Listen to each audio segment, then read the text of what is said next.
et bienvenue au nouvel hebdomadaire sur le changement climatique. La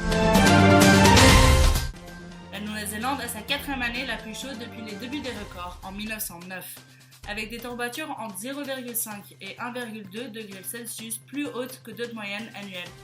Cela est dû à des vents de l'ouest plus forts dans tout le pays, ce qui a causé des sécheresses.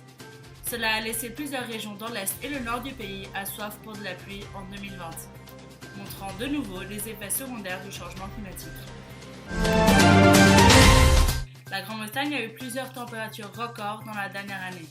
Le Centre d'information climatique national a dit que la dernière décennie fut la deuxième plus chaude avec une météo la plus humide depuis 1900.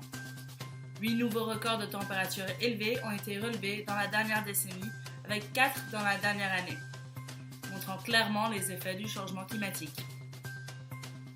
Avec les conséquences de la crise climatique si claires, le pays a augmenté ses efforts pour combattre ce processus. Mardi dernier, le prince William a annoncé la création d'un nouveau prix environnemental nommé le Earthshot Prize. Ce prix multimillion sera donné à 5 gagnants par année durant les 10 prochaines années.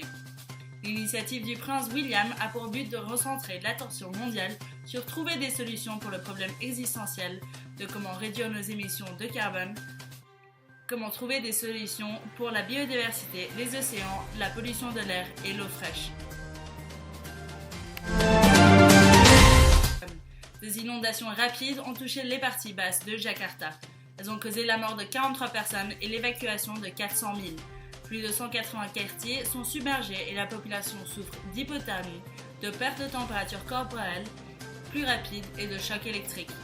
Jakarta est un des endroits où il est déjà possible de voir les effets dramatiques du changement climatique sur l'infrastructure et la population.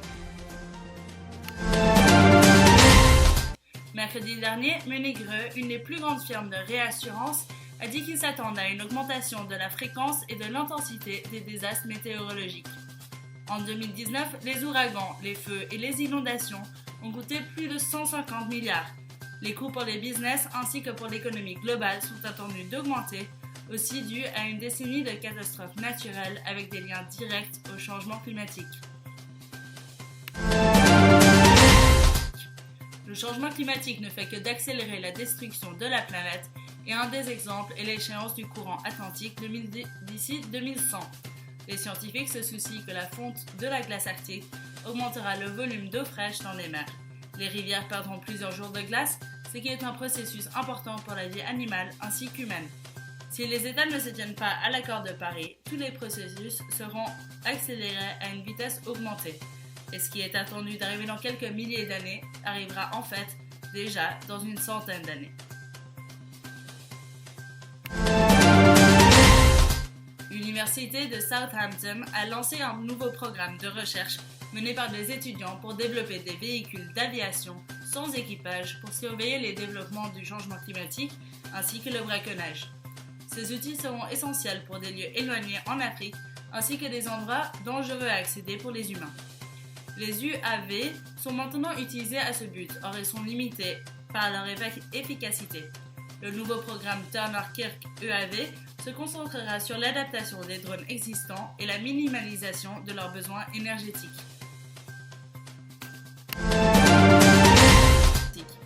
Samedi dernier, la Russie a publié un plan pour adapter son économie et sa population au changement climatique. Le but n'est pas que de mitiguer les dégâts, mais aussi d'utiliser les avantages des températures plus élevées. Le plan énumère quelques processus préventifs comme la construction d'un barrage ou le changement aux cultures plus résistantes aux températures élevées. Et des plans préparatifs pour une crise comme les vaccinations d'urgence et des plans d'évacuation.